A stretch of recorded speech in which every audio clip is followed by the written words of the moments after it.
Good afternoon. My name is Seth Limbaugh, and I'm with the Rutherford County Library System, and I'm here to teach you a class on lighting, one of our film basics classes. This course will be split up into two different segments. We're going to first talk about, we're going to first talk about lighting in terms of hardware and equipment and kind of what is used for that, and then at the end of this we're going to talk a little bit about software and color correction and how they achieve that. Originally the plan was to show you all some practical stuff and kind of go out in the field and do this more hands-on, but unfortunately due to COVID restrictions that's not possible, so we're going to be using screenshots from films, and I'm going to kind of be talking about how they achieved the effect in each one and go over different types of lighting that way. So first up in our list we have natural lighting.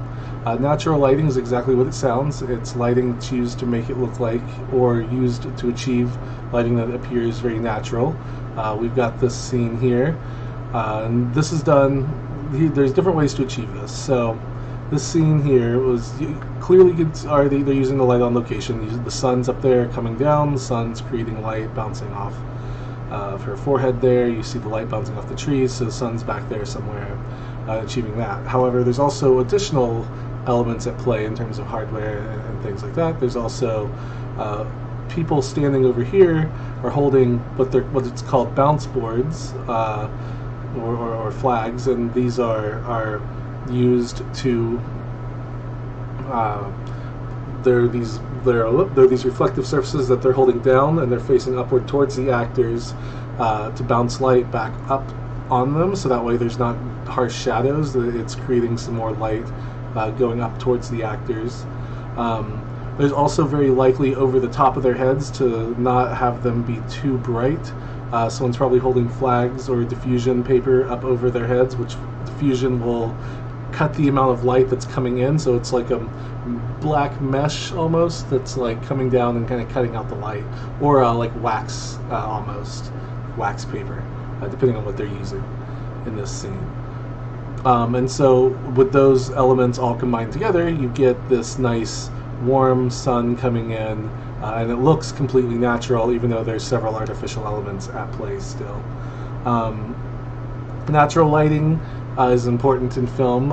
Several elements are that you have to be aware of if you're trying to get natural lighting. You want to make sure that when you're on location, you know which way the sun is going to be sitting and positioned for your scene, because you can't move the sun. You've got to move your actors and your entire production, so you've got to know where the sun is, and also you got to know what time of day the sun's going to be where. There's such a thing called magic hour, which is like sunset and sunrise when everything is golden, and if you want that effect, you can only shoot for a couple hours, maybe an hour tops sometimes, during that time of day. So yeah. The next one we got is a key light.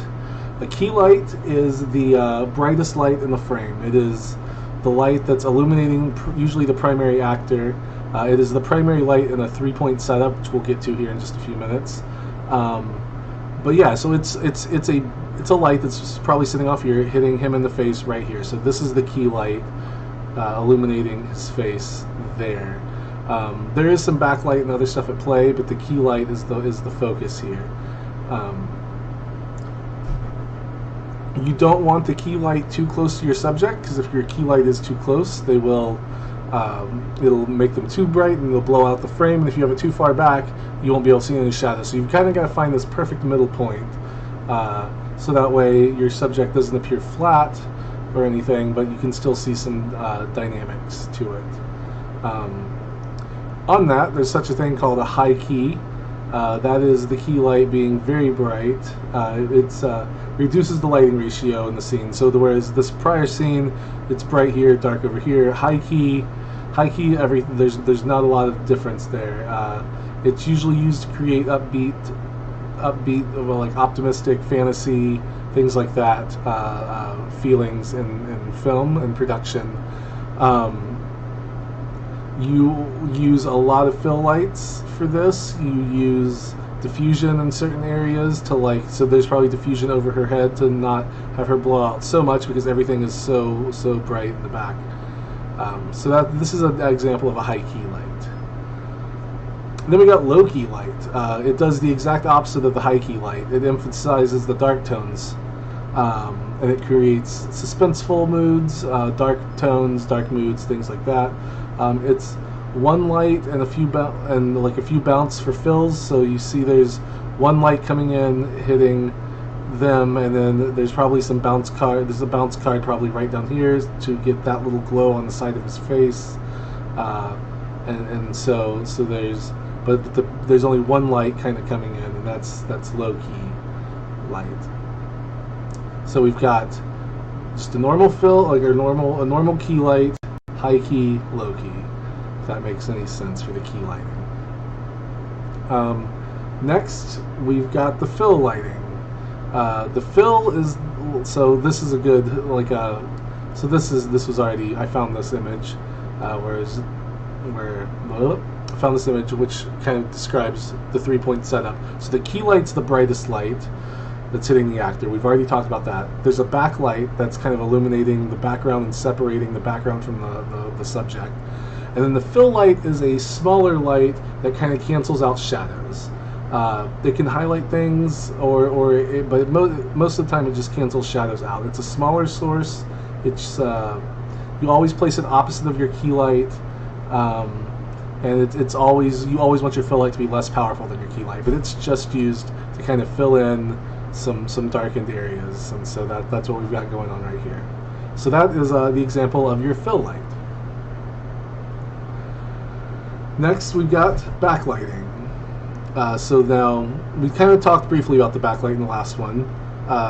So this is the backlight. So the backlight is illuminating the back of the subject, and it's used to separate the actor or an object from your background. It adds dimension to your frame so that you don't feel so two-dimensional. It adds depth to your shot. This one's exaggerated by the smoke in the background here, but it's a good exaggeration because you've now got this light that's kind of separating him from that character back there. Let's see. Oh, also, if it's placed at an angle behind the actor or an object, it is called a kicker light. So if you ever hear it referred to that's as well. But this is also part of the 3-point light system. Let's see. Where's 3-point? Okay. So yeah. So now that we've talked about them, we'll talk about your 3-point light system. So now that we've talked about each one of those lights, so your camera would be here. And also I borrowed this image from No Film School. They are a great website for production. So shout out to them. So you've got your camera here. You've got your key light, which is your primary light source of the scene. It's most intense and direct. So we've talked about that. So that's your primary light hitting your actor here. Your fill light is hitting right over here, and then your backlight, which is separating them out. This is kind of what that setup would look like, and we kind of can see it here. So key light hitting here, fill light here, backlight separating him from that curtain. So that is how that works. So we're going to move on to some other types of lighting. All right, this next one is practical lighting. Practical lighting is exactly what it sounds like. It is lighting that is practical, meaning that it's real and used in the scene. So these glowing orbs here are lit up. That's real lighting that you can see on film, on camera, and it's creating that real light. It's not a trick coming in from off screen. It's a light that's actually hitting the actor. It's not an illusion. So this entire scene is lit with all practicals. There's all these Christmas lights and stuff filling the entire scene, and then all of the extras and people in the back also have these orb lights, which are illuminating them. And then you've got your primary actor in the front with his directly there, and it is illuminating him. There's no tricks to this. This is just all purely practical. Practical lights give depth to a scene. They create realism. You can make use of anything that gives off light: torches, fire, light bulbs, candles, television sets, things like that, computer screens. All of that can be used as practical lighting. Um, so now there's some tricks to practical lighting. There's some hardware you can buy which are called dimmers. You can get them at, I get them at Harbor Freight. And you can essentially plug your light into the dimmer, and you've got a switch, a dial that you can use to adjust the brightness. So you can take any everyday lamp or any everyday light that you have that's not like, it doesn't have to be some expensive film light. If you're working on a budget, any light will work. Your lamp or whatever, buy this little $30 dimmer pack or something like that, and now you can adjust the brightness to give you the exact level that you want.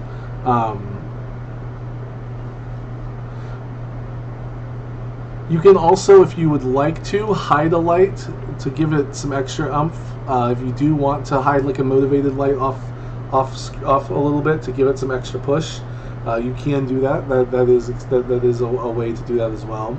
And then also you can use different bulbs, different colored bulbs, different soft bulbs, LED bulbs. There's different brightnesses, color temperatures to each light bulb out there. So just play around, experiment, find ones that give you the tones that work for you and work for the scene that you're trying to create. The next thing we got is hard lighting. Hard lighting creates dramatic effect. It has shadows, silhouettes, things like that, and it'll draw attention to the frame. So as you can see here, like the lighting is very harsh and dramatic on their faces up here. There's dark shadows in the back happening, so your eyes direct towards these two characters in a dramatic way. You're not looking at the background as much. Your eyes are focused here and maybe even a little bit here, but primarily here.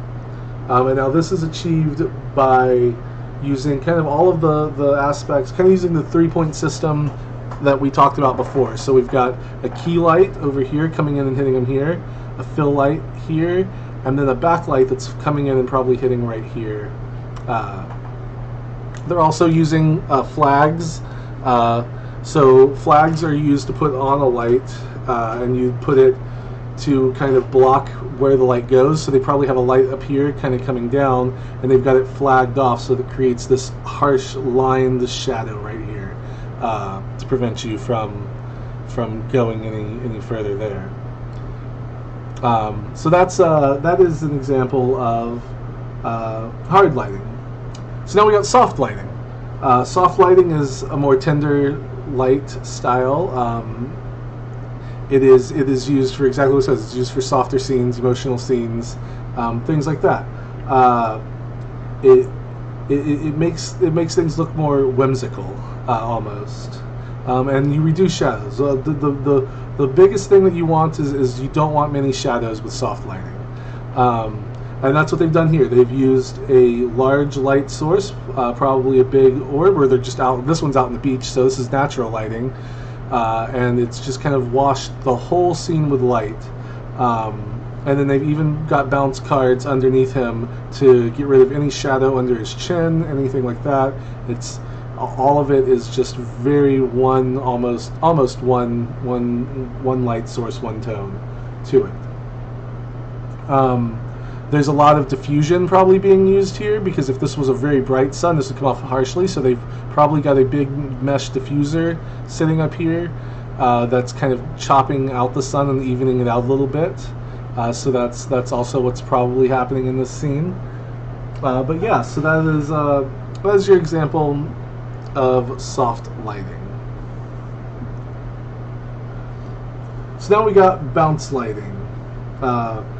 Bounce lighting is used to create a larger area of an evenly spread light. It can bolster any kind of film lighting and highlights the subject without shining directly on them. I was reading that off some notes. This is a good example of all of that. So you've got this huge light, this huge wash of light that's coming down here, and then they're bouncing that light directly over at the actor there to create this one single light source that's just filled out the whole scene. So that's so this is called a whiteboard here, a white card, and then you point and you just shine everything directly at the actors, and that kind of washes out the whole scene and creates this big overall glowing effect that you get. And yeah, so that is called bounce lighting. Now we've got side lighting. It provides drama or mood lighting, and can help with contrast. So you've got a big light coming in from the side of the actor, hitting him right here, and that's the side lighting. Oops, sorry, lost my spot in my notes. So side lighting. This is an example of some diffuse side lighting. So they've got a fill still coming into the side a little bit, or they still have some light bounced back on here. If they didn't do that, it would be a harsh like line drawn. There'd be shadows over here and nothing like that. But because we've got this practical and probably a bounce card here, it's filled it in a little bit. But the primary light source is off to the side, and that is what the definition of side lighting is to have that light source off to the side. And you can even see the light right here, like that's the light being bounced, because you see that door's open and angled a little bit, so you know the light's over here because you can see the reflection of the light off of that doorknob right there, and that's a little, so that's that. So you can see exactly where that side light is coming in from. And so yeah, this is side lighting. Now we've got motivated lighting. This is kind of one of my favorite lighting. It's very stylized. It enhances practical lights. It imitates natural light sources or lamps. We talked about this earlier about like in the scene where we talked about it in this one. So we talked about how maybe there's a motivated light hidden underneath the table shining up at the actor to give him just a little bit of an extra glow. So motivated light, like this lamppost here, is not creating this shadow of this man. Your eyes are thinking that it is, but like there's no way that light is powerful enough to actually create that silhouette. So they've got the practical light turned on and everything, but then over in this window, I'm going to assume, or maybe even past the trees back here, there's a very, very big focused light that's coming down and hitting him directly. So that creates that shadow. So it's a hidden light that's used to imitate a practical or a natural light source. So it's a well hidden light. I think it's the window. It really looks like it's coming from that window. But it's a hidden light used to create that. It's very likely using flags or filters to focus that and scope it in so it doesn't flood the whole scene. Like you can see how it's very focused right there. So it's probably very flagged in to where it's cut off and everything as well. And the last one we got is ambient lighting. Ambient lighting helps provide the overall light, but can also alter controlled light if not handled correctly. It's light that's already present in the location is what ambient light is. So if you're on a street and the street lights are on, that's ambient light. If the moon's out and it's bright enough, that's ambient light. You want to make sure that you're considering the time of day whenever you're going out and you're shooting, that the ambient light around you is going to work with what you've got if you don't have control over it. If you're shooting in a public area where the street lights are on timers, you've got to know what the timers are set to and how that's going to go. So that's kind of the definition of an ambient light. So now we're going to kind of talk about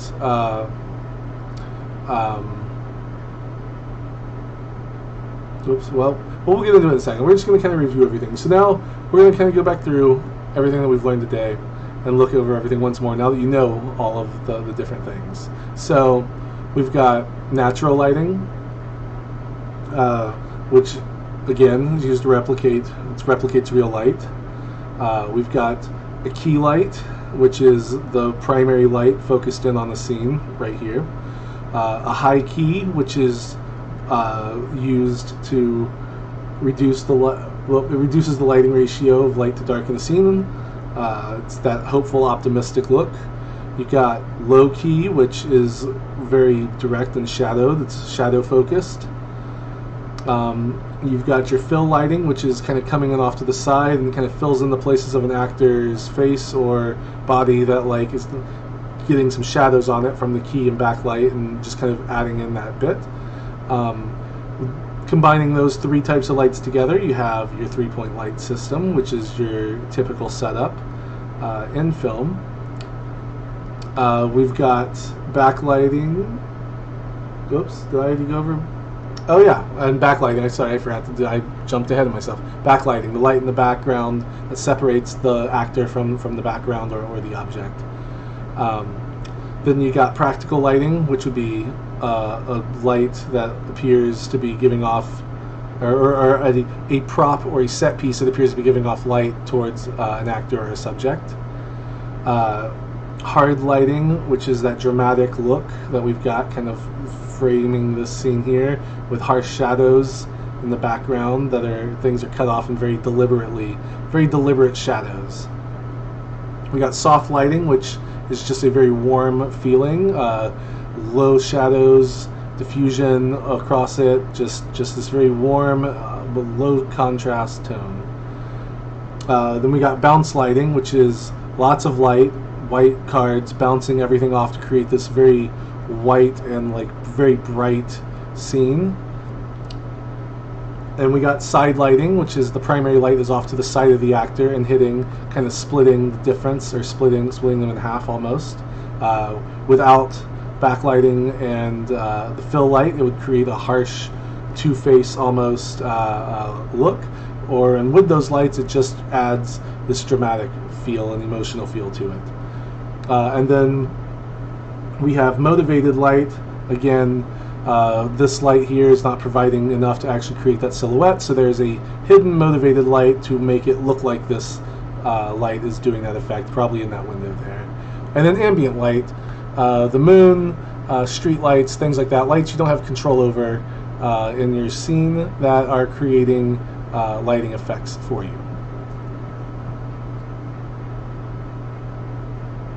So,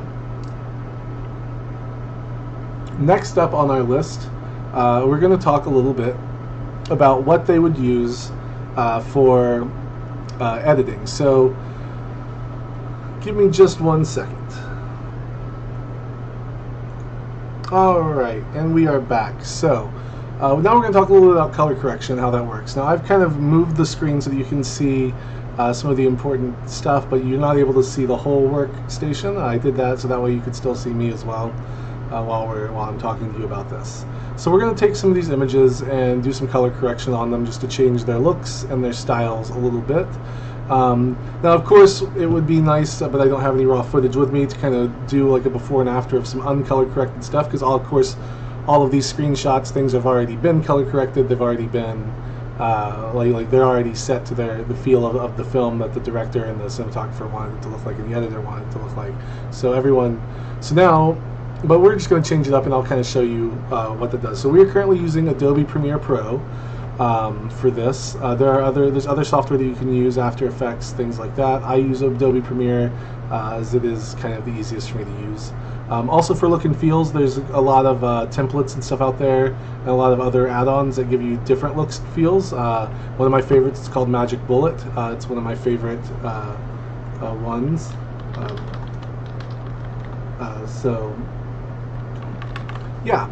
We're going to get into some basic color corrections. So let's find one of these images that we can really do something with.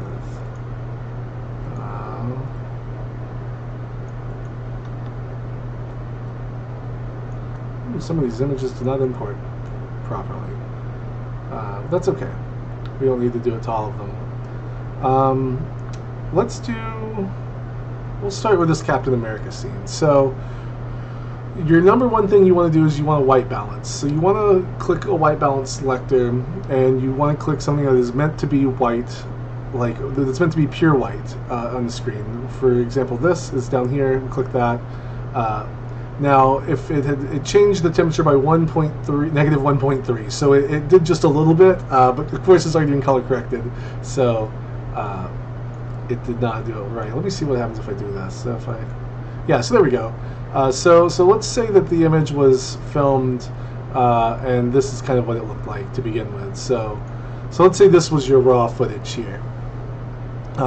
They filmed it with really warm lights, and you're looking at it and you're like, this moment does not need to look this warm. We need it to look better. We need white to be true white. So you'll grab your white balance selector, you click where it's supposed to be true white, and then there we go. Now it changed it back to that being true white, and everything else adjusts around that. Then you would adjust your exposure here, so you can go up and down with that. Your contrast, so if you want to make some of those shadows come across harsher, you can bring the contrast down. So now the contrast is way up, and all of these shadows in the darks are way darker, and the lights are way lighter. Highlights bring up the warm tones in the scene, so you've got that. And then shadows, you can make the shadows darker or brighter to adjust them. Same thing with the whites. This will bring your whites up and down, and the blacks, that'll bring your blacks, true blacks, up and down. I leave those usually as they are. And yeah, so you can kind of use this to have some creative control over your scene. There's also an auto button in Adobe Premiere that'll automatically do it for you. It thinks this is what the scene should look like. It is wrong most of the time, so I do not suggest using auto. But it is a place. Sometimes you can use auto to get a starting point and go from there.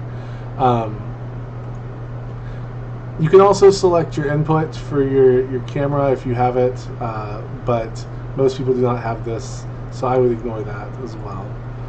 So this is your basic correction. There's a creative block, so we'll turn off basic corrections. Now we're back to normal. There's a creative block, and now this block gives you some predetermined looks. You can select, so this is a monochrome Kodak 520, so this turns the whole scene into a monochrome scene, black and white. There's these Kodak looks that kind of give it this more older feel to it. These Fuji Eternas, they warm it up a little bit. And you can kind of go through and play with some of these different looks. See what you like. Here's a Western. Yeah, so the Western gives it these brown tones, and you can increase the intensity there. That's really Western. 200% intensity. That is a Captain America Western film, if I have ever seen one. You can do film fades if you want it to look like the film is old and not. You can do that. You can sharpen it. That really gives it some harsh tones. The vibrance all the way up makes it, well, of course we're in Western mode, but like you bring all the vibrance all the way down, that kind of takes away everything. And saturation, that's the intensity of the colors. So now that blue is really popping out over these gold tones here. And then you can select the tints of your shadows. So you want your shadows to kind of pop more blue. There we go. Shadow tints are now all very blue. And your highlight tints, we got Black Widow. Let's make the highlight tints. Oh well, that looks awful. So we don't want to do any of that. And you can choose your tint balance. You can balance that out that way. So now we've gone from standard Captain America to this Western Captain America, all through different tones. Like this could be a different style film if you wanted it to, and you can change the style of your film just using lighting and using post-production effects to do so. There's a curve wheel. I don't know a whole lot about working on the lighting curves, but if you get into it, you can really adjust the lighting based on their curves, things like that. People go to school specifically for this. Of course, my degree is in video production and film production, but my specialty was not in lighting and color correction. So I do not do this part as often. I kind of don't work on the curves that much. Same thing with the color wheel. You can use your shadows, midtones, and highlights, and you can just mess around with what you want that to look like.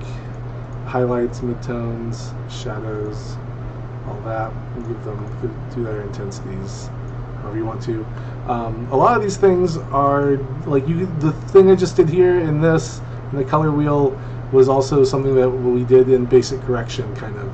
So there's just different ways to do the same effects, different more advanced features, and things like that. There's vignettes, which will kind of outline, so you can kind of round out that and feather it in and out, create a circular effect going in and out.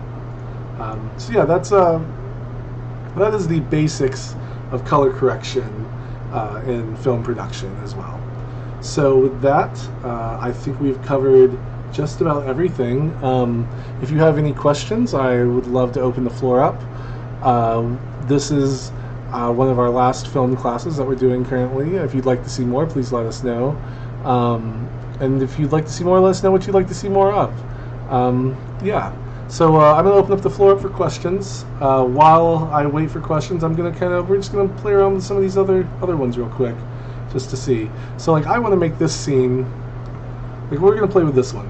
I want to make this one more, I want to make these shadows even harsher. Let's give him a real outline here. So let's go into creative mode, under looks. Let's see what we got. Noir, that's what we want. Film noir, noir HDR. So that's a real. There we go. 1965. Red wave. So there we go. So we got that noir look. That we want. Do we want faded film? No, let's not do faded film. We can sharpen the image up a little bit. It makes it harsher. Of course, those don't matter as much. Then we'll go into basic correction. That white selector, we're going to select that. That's our true white.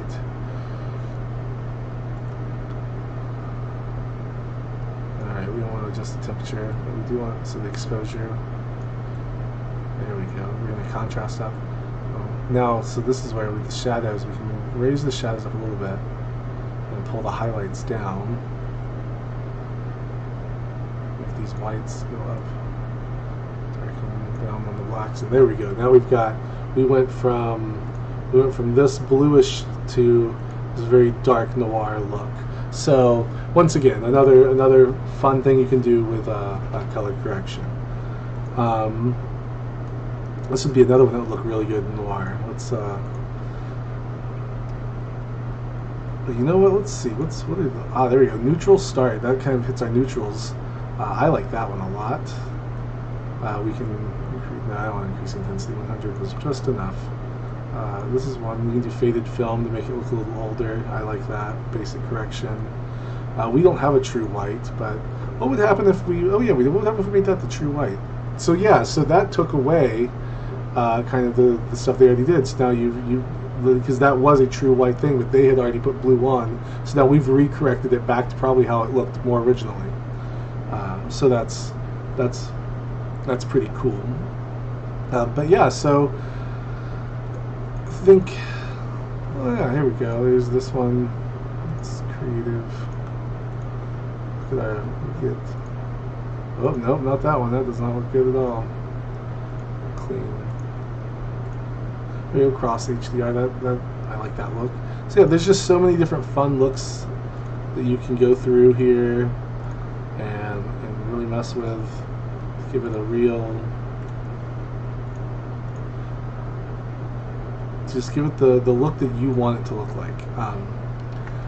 Anyways, that's going to conclude this class. I'll answer any questions that you have in the chat, so go ahead and send them over, and thank you for attending.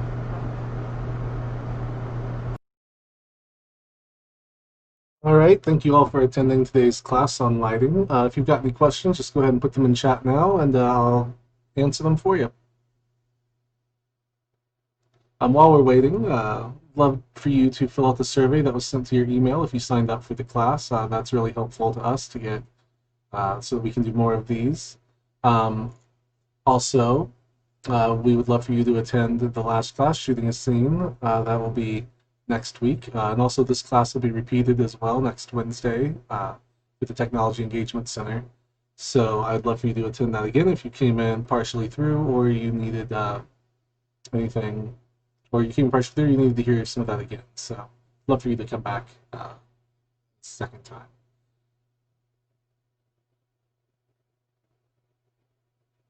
All right, well, I'm not seeing any questions, so we're going to go ahead and end this class a little early. Thank you all for